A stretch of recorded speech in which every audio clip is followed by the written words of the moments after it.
Hello guys, naalala ko dati nung bagong salta ako dito sa Hong Kong kasi sa kontrata ko merong nakalagay gardening.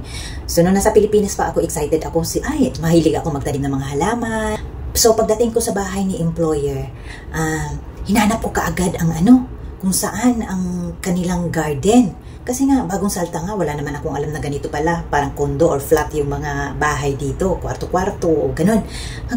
Hinanap ko talaga. Akala ko may rooftop. Kasi nga hindi ko nahanap dito sa loob yung garden. Yung mga flowers, yung mga pananim o ano ba yan. Kasi nga, gardening yun ang nakatatak sa isip ko. Ay, naku guys, tinanong ko ang aking amo, ma'am, saan yung mga halaman mo? Kasi sa kontrata may gardening. What? Natawa sa akin ang aking amo. Kasi nga daw, ito lang daw, yung ganito lang kaliit. So, kapag may nakalagay sa kontrata ninyo na gardening, ito lang naman pala. Alagaan ko lang ang isang paso na halaman. So, yun na yun ang gardening, ha? Pero hindi ko alam sa iba. kasi ito talaga ang gardening sa akin.